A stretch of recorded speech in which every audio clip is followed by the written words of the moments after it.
నమస్తే, welcome to market pulse.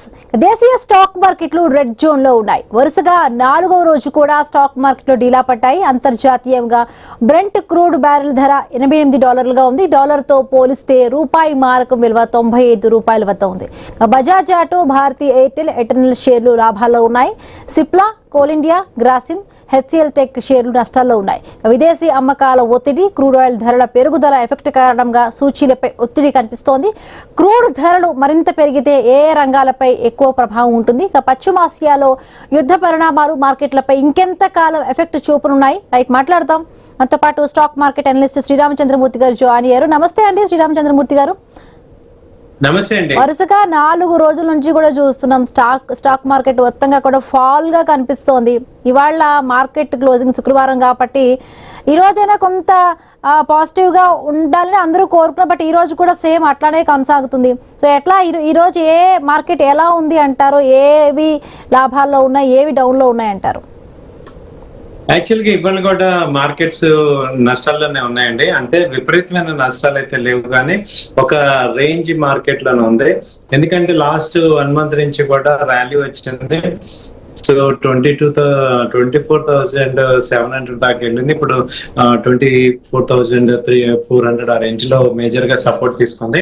ఇప్పుడు international గా మనకి నిఫ్టీ చూసుకుంటే 24,200 నుంచి 300 మధ్యలో మేజర్ సపోర్ట్స్ ఉన్నాయి. అదే ఇక్కడ మెయింటైన్ అవుతున్నాయి. అయితే మనకి క్రూడ్ ఆయిల్ పెరగటం అనేది కొంచెం మేజర్ గా మార్కెట్ యొక్క స్థితిగతుల్ని మారుస్తుంది. సో క్రూడ్ ఇప్పుడు 90 దాకా వచ్చింది. ఇప్పుడు $87-88 దగ్గర ట్రేడ్ అవడం వల్ల మళ్ళీ అన్సర్టనిటీస్ రావటం, అలాగే దాని యొక్క ఇంపాక్ట్ స్టాక్ మార్కెట్ మీద పడటం జరిగింది. సో సెలెక్టివ్ సెక్టర్స్ అన్ని కూడా ప్రాఫిట్ బుకింగ్ జరిగినాయి. ముఖ్యంగా ఈ ఆటోమొబైల్ లాస్ట్ మంత్ అంతా విపరీతమైన ర్యాలీ వచ్చింది, అది ప్రాఫిట్ బుకింగ్ అయింది. అలాగే బ్యాంకింగ్ స్టాక్స్ కూడా బాగా డౌన్ ట్రెండ్ కి వచ్చాయి. అలాగే ఐటీ స్టాక్స్ కూడా ర్యాలీ వచ్చిన ఐటీ స్టాక్స్ కూడా వచ్చాయి. అలాగే ఇప్పుడు ఫార్మా కంపెనీస్ కూడా ఈ ప్రాఫిట్ బుకింగ్ లో ఉన్నాయి. So main Nifty, bank Nifty కూడా ఈ రేంజ్ లో కబలాడుతున్నాయి. సో వీటన్నిటికీ రీజన్స్ చూసుకుంటే మళ్ళీ ఇండియన్ స్టాక్ మార్కెట్ ఏంటంటే ట్రేడర్స్ అందరూ కూడా ఎందుకు బాగా పెరిగింది కదా, కొంత ప్రాఫిట్స్ మనం బుక్ చేసుకుందాం అని చెప్పి కొంచెం పైకి హై లెవెల్స్ లో సెల్లింగ్ చేస్తున్నారు.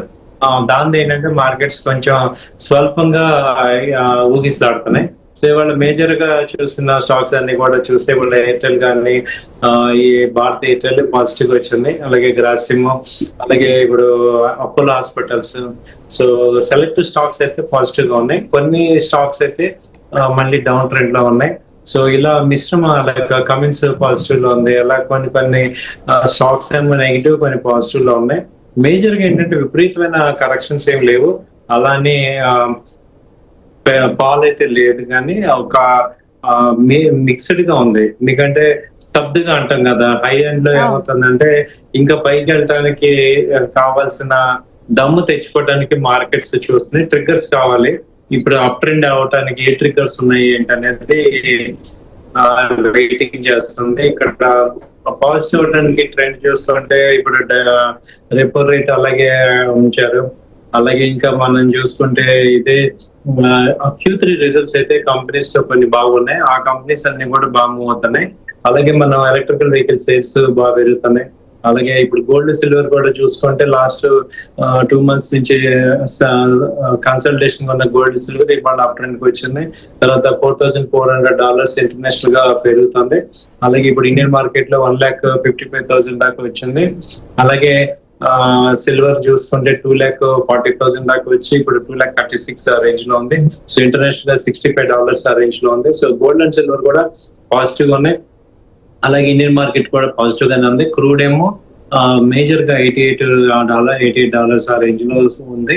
సో ఇక్కడ ఏంటంటే నెక్స్ట్ లెవెల్ కి వెళ్ళడానికి కావాల్సిన ట్రిగ్గర్స్ ఏమున్నాయి ఏంటి అనేది ఇక్కడ మార్కెట్ వెయిటింగ్ చేస్తుంది. సో సెలెక్టివ్ కంపెనీస్ అన్ని కూడా పాజిటివ్ గా ఉంటాయి. ఇలాగే జరుగుతుందండి ప్రెసెంట్. అంటే ఇప్పుడైతే మాత్రం క్రూడ్ $88 దగ్గర ఉంది కాబట్టి అంటే ఇంకా కొద్ది రోజుల నుంచి ఇదే అనిశ్చితి కొనసాగుతోంది. శ్రీరామచంద్రమూర్తి గారు, హలో హలో శ్రీరామచంద్రమూర్తి గారు, హలో హలో వినిపిస్తోందా అండి? కొంచెం వినపట్లేదండి, కొంచెం సౌండ్ కావాలి. ఎస్ సార్, ఒక్కసారి మీ నెట్వర్క్ చెక్ చేసుకోండి, మళ్ళీ కాంటాక్ట్ చేస్తారు మా పీసీఆర్.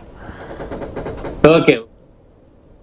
దేశీయ స్టాక్ మార్కెట్లు రెడ్ జోన్ లో ఉన్నాయి. వరుసగా 4వ రోజు కూడా స్టాక్ మార్కెట్లు డీలా పట్టాయి.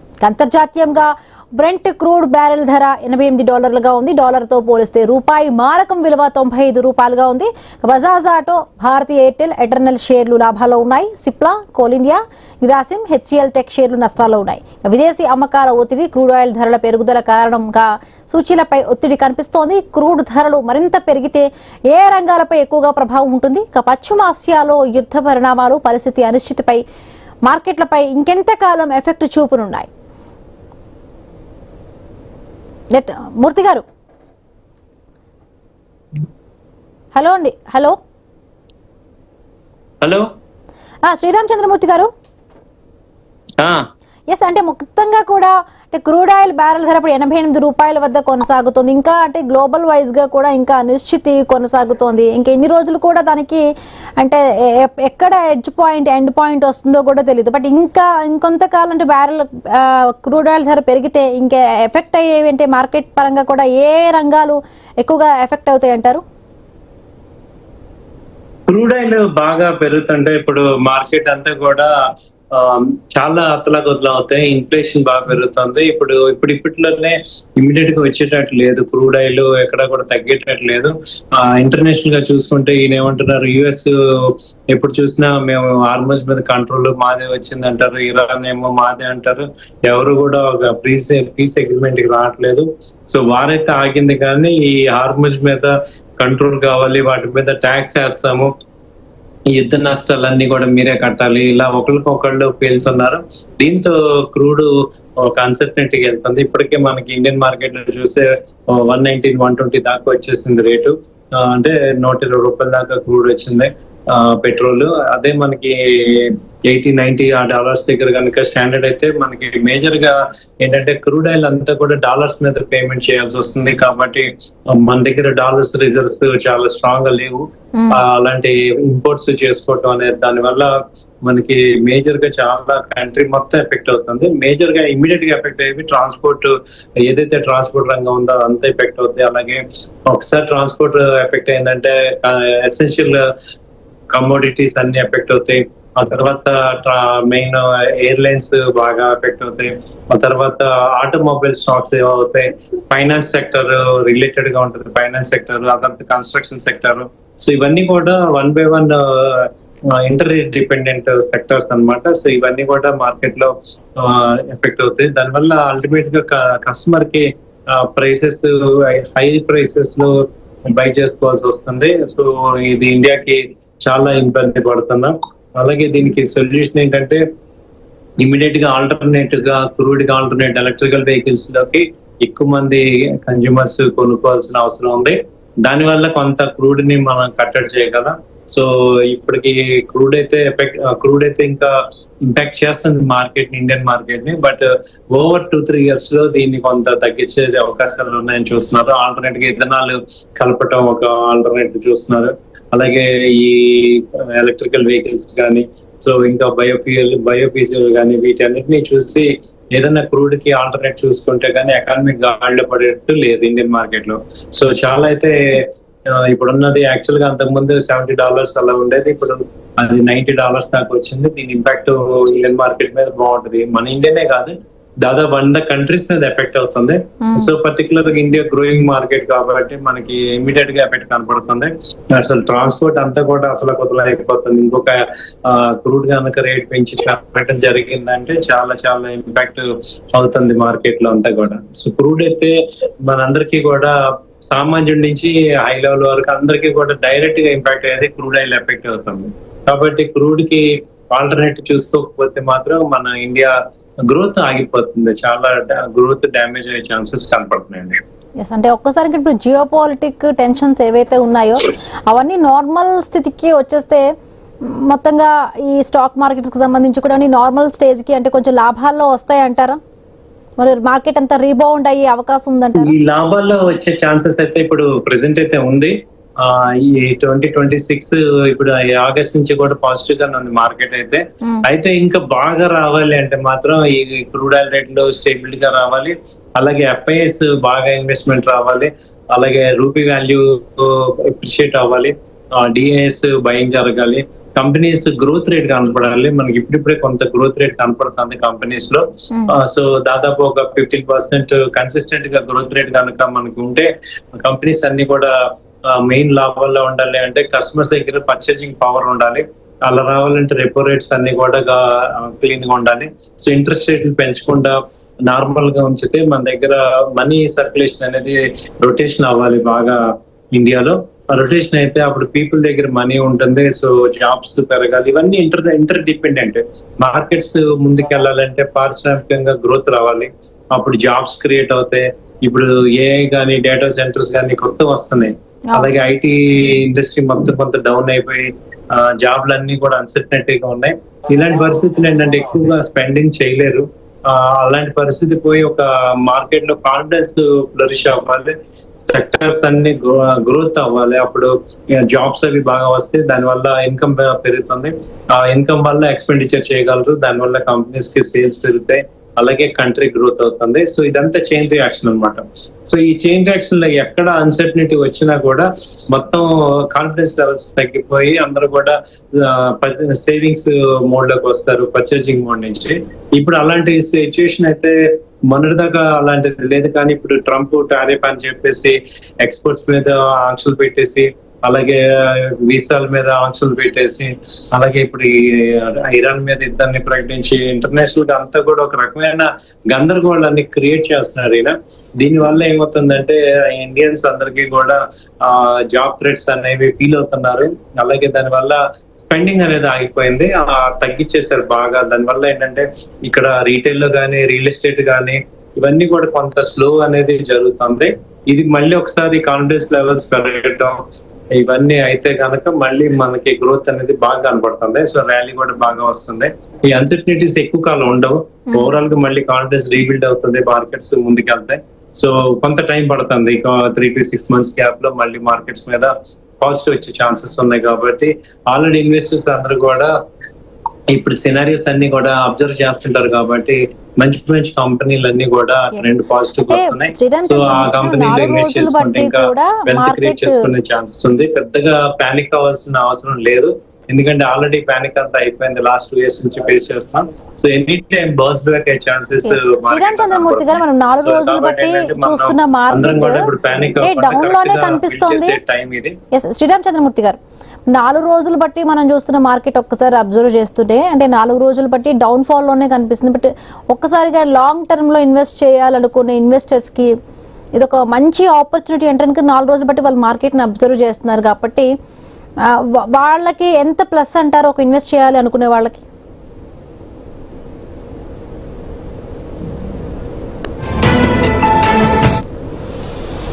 ఎస్, నెట్వర్క్ ఇష్యూ ఉన్నట్టుగా తెలుస్తోంది. రైట్, దేశీయ స్టాక్ మార్కెట్లు రెడ్ జోన్ లో ఉన్నాయి. వరుసగా 4వ రోజు కూడా స్టాక్ మార్కెట్లు ఢీలా పడ్డాయి. అంతర్జాతీయంగా బ్రెంట్ క్రూడ్ బ్యారెల్ ధర $88 ఉంది. డాలర్తో పోలిస్తే రూపాయి మారకం విలువ $95 ఉంది. బజాజ్ ఆటో, భారతీ ఎయిర్టెల్, ఎటర్నల్ షేర్లు లాభాల్లో కొనసాగుతూ ఉన్నాయి. సిప్లా, కోల్ ఇండియా, గ్రాసిమ్, హెచ్సిఎల్ టెక్ షేర్లు నష్టాల్లో కొనసాగుతున్నాయి.